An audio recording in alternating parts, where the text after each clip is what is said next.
എനിക്കറിയാവുന്ന ഒരാളുടെ അടുത്ത് കുറച്ച് കാശൊക്കെ കൊടുത്തിട്ട് അവരാണ് എന്നെ കൊണ്ടുപോകാന്ന് പറഞ്ഞത്. കുവൈറ്റിലേക്കായിരുന്നു. പുറത്ത് എനിക്ക് വിസ അടിച്ചു തരണം, അതിനുള്ള ക്യാഷ് ഞാൻ ഓൾറെഡി ഇട്ട് കൊടുത്തു കഴിഞ്ഞു അവർക്ക്.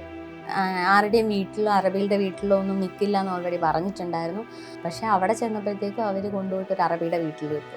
എന്നിട്ട് എന്നോട് പറഞ്ഞു 3-4 ദിവസം ഇവിടെ നിൽക്കണം, കൂടിപ്പോയ ഒരാഴ്ച നിൽക്കണം, ഇവരുടെ കുഞ്ഞുങ്ങളെയൊക്കെ നോക്കി ഇവരുടെ കാര്യങ്ങളൊക്കെ ചെയ്ത് കഴിയുമ്പോൾ നീ ഓക്കെ ആണെങ്കിൽ അവർ വിസ അടിക്കും, വിസയുടെ കാര്യങ്ങളെല്ലാം നടന്നുകൊണ്ടിരിക്കുക എന്ന് പറഞ്ഞു. അത് വിശ്വസിച്ച് ഞാൻ അവിടെ നിന്നു. പിന്നെ അവരുമായിട്ടും ബന്ധമില്ലാതായി. അങ്ങനെ അവിടെ ഫുഡും ഇല്ല, കഴിക്കാനും കുടിക്കാനും ഇല്ലാതെയും, നാട്ടിൽ പോകണമെന്ന് പറയുമ്പോൾ അടിയും വേസ്റ്റ് ഒക്കെ കഴിച്ചിട്ടുണ്ട്. കുഞ്ഞിനെ കാണാൻ പോലും വിളിക്കാൻ പറ്റാതെ എനിക്ക് അത്രയ്ക്കൊരു അവസ്ഥയിൽ ഉണ്ടായിട്ടുണ്ട് ജീവിച്ചു. ഞാൻ വീട്ടിൽ നിന്ന് ഇറങ്ങി ഓടിയിട്ട് വീണ്ടും ഈ കൊണ്ടുവരുന്നതിന് ഫോണ് എനിക്ക് സമയത്ത് കിട്ടിയായിരുന്നു. ഓടുന്ന സമയത്ത് ഫോണും എടുത്തിട്ടാണ് ഓടുന്നതൊക്കെ. അന്നേരം അവർ തന്നെ എന്നെ കോൺടാക്ട് ചെയ്തിട്ട് പറഞ്ഞു, എൻ്റെ അറബി നിനക്ക് പാസ്പോർട്ട് തിരിച്ചു തരും, അവരുടെ അടുത്തേക്ക് വാന്ന് പറഞ്ഞിട്ട് അവരെ വിശ്വസിച്ച് പിന്നെ അവരുടെ അടുത്തോട്ട് തന്നെ പോയി. ചെന്നു അവരൊരു ചായയൊക്കെ വാങ്ങി തന്നു.